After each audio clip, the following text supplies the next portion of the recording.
have a mother who lives alone. Contemplating her circumstances, I approached my husband about the idea of living closer to my mother's house. However, he flatly retorted, "We are not moving near your mother's house. We should live with my parents instead." I was shocked. He just disregarded my feelings and tried to impose his will. With a deep sense of frustration, I decided to take matters into my own hands. My name is Isabella. I'm 30 years old. I live with my husband, Mark, and our 2-month-old son, Chris. Mark and I work at the same company. Although we are in different departments, we often work together on projects, and we share a number of acquaintances. We had a grand wedding celebration with our colleagues, and I was determined to make our married life a happy one. Initially, Mark and I lived in his apartment. However, as it was quite cramped, we decided to move. We wanted to have a child eventually, so we agreed to move into a larger apartment and consider buying a house later on. Casually browsing property listings on my smartphone, I started a conversation with Mark. "I don't want to quit my job even after we have a child," I said. Mark responded with a smile. "You love your work, Isabella. You should do what you like." "But it seems that the competition for daycare spots is pretty high. We have to think about that too if I'm planning to return to work." "Well, I guess you're right. We'll figure it out somehow," Mark nonchalantly replied, fiddling with his smartphone. I then decided to bring up an idea that I had been contemplating for a while. "You know, there's something I've been wanting to talk about," I began. "Oh? What is it?" he asked. "I'd like us to live closer to my mother's house, just in case something happens." "Why would we do that?" he inquired. "Well, you know my father passed away a few years ago, so my mother is living alone now. I want to be able to rush over if something happens." "Your mother seems fine. There's no need to worry about that now." "Well, yes, but I think it's better to have someone close by who can support us when we have a child." His response was noticeably reluctant. I tried to persuade him further. "If it's just the two of us raising the child, it could be quite difficult, right? If my mom is nearby, I believe it'll ease your burden," I insisted. "Nah, I can't do that," he countered. "What? Why not?"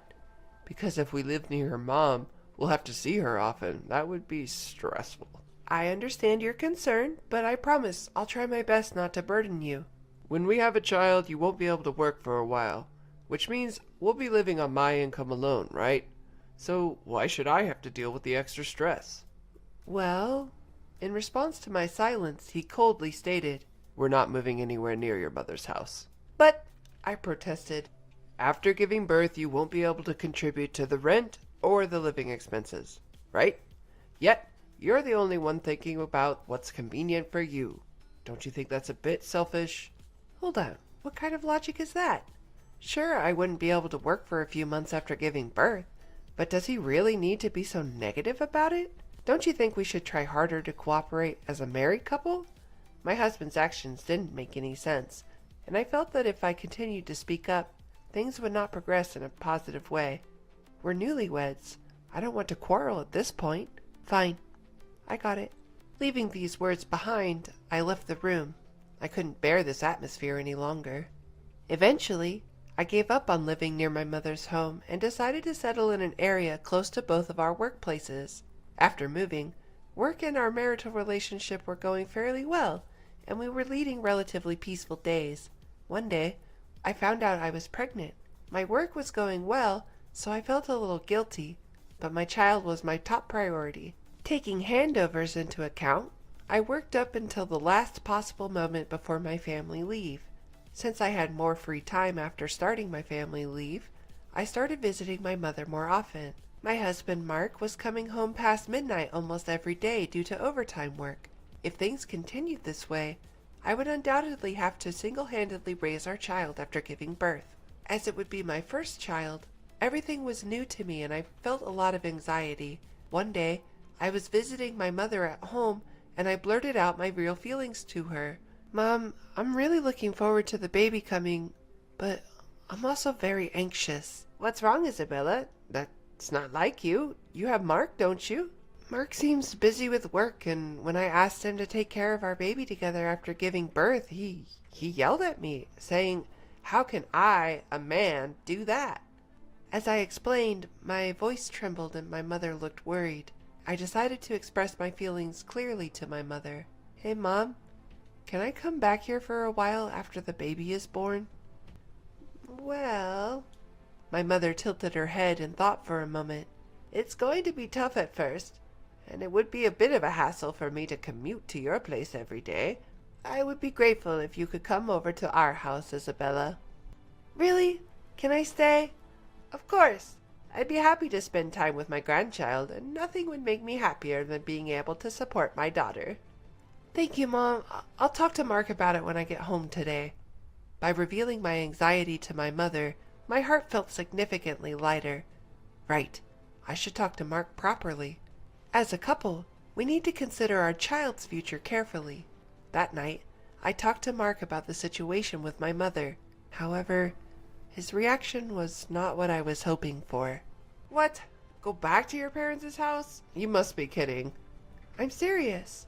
I leaned forward, trying to convince my husband. "I'm nervous because it's my first time, and I need to rest for a month after giving birth. I don't think I'll be able to do the housework. That's why I want to go back to my mother's house for a while." "That's ridiculous. Who's gonna cook for me? Who's gonna do the laundry?" Can't you manage on your own for just a little while, Mark?" Huh? I'm out there working and now you want me to do housework too? You're a monster. Mark huffed. But in my confusion, Mark sighed heavily. I get it. I should help out, right? "Huh? Help out?" That's what I'm saying. I'll assist with childcare. I'll handle the chores and childcare for the first month after birth, okay? That way, there's no need for you to go back to your mother's home, right? "Well, I guess so." Okay, then it's settled. I'll help out. This discussion's over. I understand. I wasn't entirely convinced, but the best thing for our family would be if we could work together to raise our child. I felt some apprehension, but I decided to trust Mark's words. I gave up the idea of going back to my mother's home and called my mom to explain the situation. "I see. I was looking forward to your visit, so it's a bit disappointing. But it's a good thing, right? Mark said he'll help, hasn't he?" "That's true, but I thought it would be more reassuring with you, Mom, given your experience with childcare." "Oh, there are plenty of couples who take on everything from the start without returning home. You should take advantage of Mark's support and try your best together." "Okay, I understand." As I was about to hang up, my mother stopped me. "Oh, and what's up?" "Always tell me when something happens. I'm always on your side, Isabella." "Thanks, Mom. I'll try my best with Mark." I needed to work hard to keep from worrying my mom, and so I resolved to take on childcare with my husband. A few days later, our first son was born, and the tumultuous life of parenting began. As promised, Mark did help out, albeit in a limited way. His involvement amounted to doing some light shopping after work and taking out the garbage, tasks I had managed. However, Mark was stubbornly hands-off when it came to childcare. He had never changed a diaper or even made a bottle. I was tired from the unfamiliarity of childcare and had no energy to complain.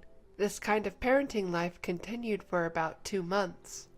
One evening, after putting our son to bed and returning to the living room, Mark arrived home. "I'm home." "Welcome home. I'll start making dinner, so just wait a bit." What? At least keep something ready to heat up. You're not good at managing things, are you? "Well, what can I do? Our little Chris just fell asleep." It's been 2 months and you still can't get him to sleep properly? Never mind. I'll go take a bath first. Have dinner ready by the time I'm out. With that, Mark left the room. What was that about? Who does he think he is? Why does he demand perfection from me when he doesn't contribute to childcare at all? My irritation built, and I wanted to throw something, but I couldn't wake up Chris, who had just fallen asleep. I held back my anger. 30 minutes later, without saying a word, Mark started eating his dinner right after he got out of the bath. As I stared at him, shocked by his behavior. "Oh yeah, I have something to talk about." Mark stopped me. "Talk? What all of a sudden?" I got a call from Dad today. Seems Mom fell and can't move her leg well.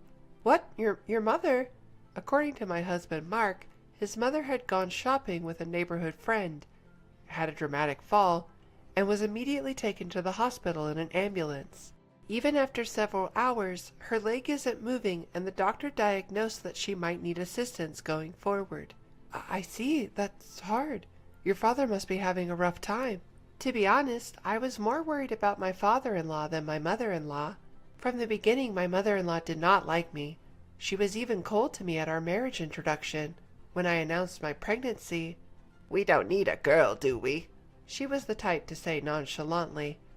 The one who always scolded my mother-in-law and stood by me was my father-in-law. "Let me know if you need anything. I'll be there for you if you need me." Each time he met me, my father-in-law encouraged me like this. If my stay-at-home mother-in-law couldn't move, my father-in-law would be really struggling. While recalling the happenings at my in-laws' home, Mark dropped an unbelievable proposition. "Here's the thing. I had a great idea. Let's live together with my parents at my home." What? "Don't you think it's a good plan? I'm worried about Mom, and you, Isabella, are not working now. If we live together, it will reduce Dad's burden, and he would be happy." Wait just a minute. You're joking, right? The reason I'm not working is to take care of our son, Chris. I can't suddenly decide to live with your parents. "But it's been 2 months already. You must have some free time now. Right now, Mom is the priority. You should understand that." Is he serious? When I suggested living near my mom, he outright refused, but now it suits him just perfectly. Mark is not the type to visit his home frequently, so it was convenient so far, but living with my mother-in-law is out of the question. Knowing Mark, if we lived together, he would certainly side with his mother and be harsh on me. Unable to bear it any longer, I vented my frustrations. Don't mess with me. You flat out denied when I wanted to live near my mother, but now it's okay when it's about you? What? What's that about? Your mother is fine, isn't she? But, unlike your house, my mom lives alone. What if something happens? You're not considering my anxieties, are you? Shut up. Listen here. You married me and became my wife. You should stop arguing and listen to what I say. At that moment, any residual affection I had for my husband vanished instantly. He doesn't consider my feelings, let alone seeing me as an equal. I cannot continue a marital relationship with him. Seeing my silence, Mark probably thought I had agreed and dropped this line. "Anyway, it's decided that we're going to live together. We're moving as soon as possible, so get the stuff packed by tomorrow." I understand. "You should have just obediently listened to me from the start."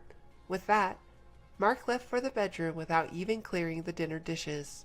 The next day, once Mark left for work, I packed the minimum necessary stuff and left the house. Of course, just for me and my son. When I returned to my mother's house with my son, my mother was initially shocked, but accepted our situation once I explained.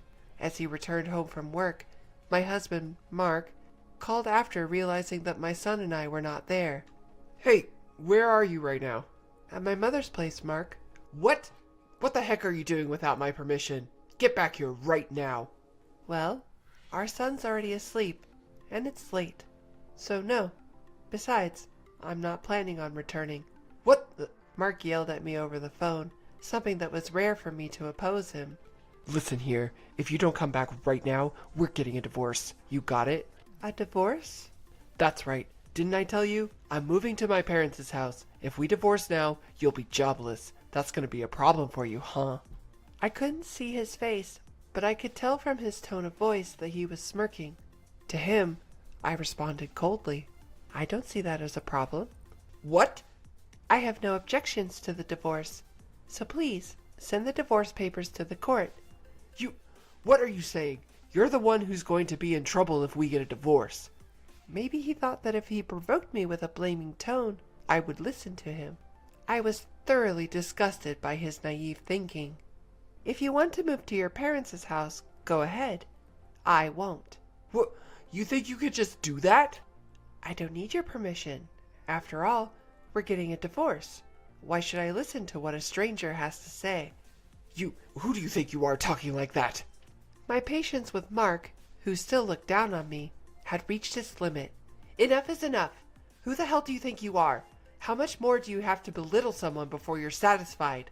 I didn't get married to become your slave. Stop treating women like they're stupid. What's going on? Isabella, calm down. Calm down? I can't keep quiet after being belittled this much. If we can't support each other as a couple, then I don't need a man like you. Divorce? I'd be more than happy to. Live by yourself at your parents' house. Never involve me again. With that, I hung up the phone. Mark kept calling persistently, but I ignored all of them. Then he started to send me disturbingly affectionate texts. Isabella, I can't live without you. You don't have to live with my parents. Please come back. I understand. Let's live with your mother, just the three of us. 1 month later, his love messages abruptly stopped, and he unexpectedly agreed to the divorce. It was all thanks to my father-in-law. When Mark complained about the situation to him, he ended up getting scolded instead. Listen, Mark, you can't just impose the idea of living together on someone. But Dad! Oh, shut up. You need to learn more about the world, and that's why Isabella left you. It's pitiful. My stern father-in-law, after scolding my husband, instructed him to proceed with the divorce. My husband, unable to defy his father, grudgingly agreed to the divorce. I filed the divorce papers that were mailed to us, and we were officially no longer a couple. Afterwards, I received an apology from my father-in-law. Isabella, I'm truly sorry. My foolish son must have caused you trouble, hasn't he? It's all right, sir. It's all water under the bridge now. Live your life your way, Isabella, and thank you for everything. I can't express enough the gratitude to my father-in-law, who has shown nothing but respect until the end. The woman I am today is thanks to him. As for me, I'm in the thick of it, juggling work and motherhood as a single mom. With help from my mother, I strive daily to become a better mother for my son. Being married and being a couple doesn't guarantee happiness. I don't need a husband to be happy. Just having my beloved son and mother by my side is more than enough for me.